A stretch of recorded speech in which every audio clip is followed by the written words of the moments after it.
Ngayong araw na andini nga pala ang aming barko sa Engelhart, Austria, kung saan ngayon makikita mo ang naggagandahang tanawin. Kakatapos nga lang pala ng aming dinner service, kaya naman ako'y pandalas na. Time check 8:15 na ng gabi din eh, pero kita nyo naman napakaliwanag pa. Alam nyo kung bakit? Mamaya sasabihin ko sa inyo. Napaka-espesyal ng araw na to para sa mga taga-Austria. Grabe, sobrang ganda dito mga boss idol. Ang sarap singhutin ng hangin. Talaga namang marerelax ka pag lumabas ka. Shout Boss Chris. Nasa labas na kami ni Boss Chris. Iintayin na lang natin yung iba pa nating boss idol. Nasa kusina pa.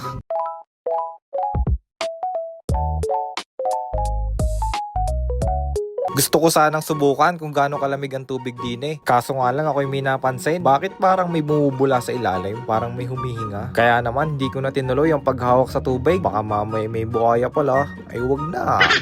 Sa paglalakad-lakad nga pala namin, napansin ko na yung kanilang mga bakod din sa kanilang bahay ay puro ubas. Napakaangas. Tapos dito naman sa may gilid ng simbahan, mansanas naman ang kanilang mga tanim. Sayang nga lang ang liliit pa ng mga bunga. Nakapamuti sana.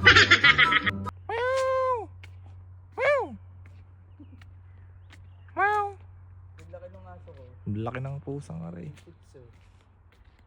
Yan, puro mansanas yan. Yung, tuwak mo na.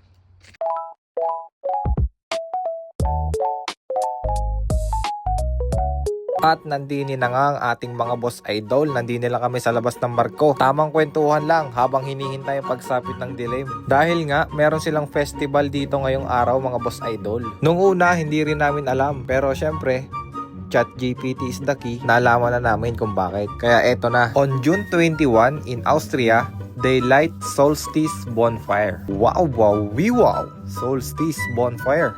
Angas naman nun. So, bakit nila ginagawa yon? Summer solstice celebration. June 21 is the longest day of the year. Kaya pala kanina ay mag-aalas 9 na ay tirik na tirik pa ang araw.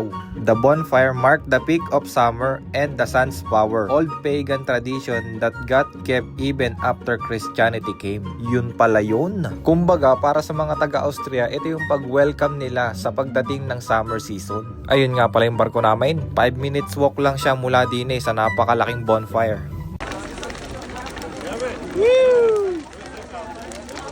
Meron nga din pala silang bumbero dito sa Gedli para maiwasan ang pagkalat ng apoy. At syempre, para safety din ang mga turista na dumalo sa kanilang festival.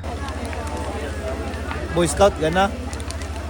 And that's it for today's video mga boss idol. Kami babalik na sa aming barko. Sana'y nagustuhan nyo ang aking video. Salamat sa inyong panonood. Ciao!